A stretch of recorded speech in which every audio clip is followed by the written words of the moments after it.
En aquestes darreres hores, la societat catalana i la vida institucional del nostre país han rebut l'impacte desmesurat i carent de totes les garanties democràtiques d'una acció decidida pel govern que presideix Mariano Rajoy i que ha allunyat l'estat espanyol dels països amb les millors pràctiques democràtiques.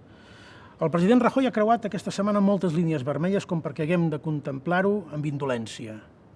S'han detingut membres del govern, s'han registrat domicilis particulars i conselleries, s'han clausurat pàgines web, s'ha impedit l'enviament de revistes i s'ha suspès, de fet, l'autonomia bloquejant il·legalment els comptes bancaris de la Generalitat.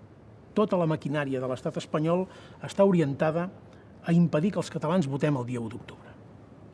Les detencions, la manera aparatosa i exagerada com s'han produït, l'opacitat i confusió que les han envoltat, han colpit sobretot les famílies perjudicades, els entorns de treball i els companys. Naturalment que no són dies fàcils per tots nosaltres, especialment no ho són pels companys i els servidors públics que en aquests moments encara estan privats de llibertat per haver defensat el dret de tots nosaltres a poder votar. No són dies fàcils, certament, però ens sentim forts. Mentre l'estat espanyol actua com un règim en què l'autoritat de la força creix inversa a l'autoritat moral, ens sentim cada vegada més recolzats per l'actiu més important que té el poble de Catalunya, que és la seva gent. En el segle XXI, els estats ja no pivoten al voltant de la força bruta, sinó de la força de la gent. I d'aquesta força, afortunadament, en tenim molta. Per això, benvolguts conciutadans i conciutadanes, ens sentim completament recolzats i preparats per afrontar els embats que vindran. El dia 1 d'octubre es farà el referèndum d'autodeterminació que tenim convocat.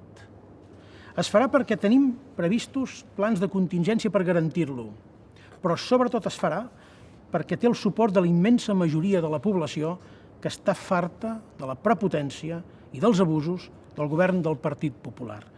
Ja no és una qüestió de decidir un vincle polític amb l'estat espanyol, sinó de si volem viure en un règim plenament democràtic que respecti les llibertats.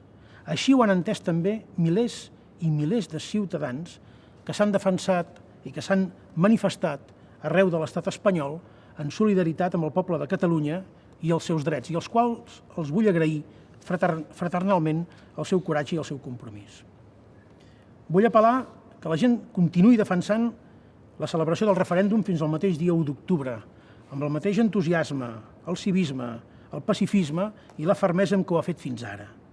Si tots estem units, si tots continuem actuant amb la mateixa convicció i amb el mateix esperit cívic que ens ha caracteritzat, estic completament segur que guanyarem el desafiament que ens planteja un estat autoritari.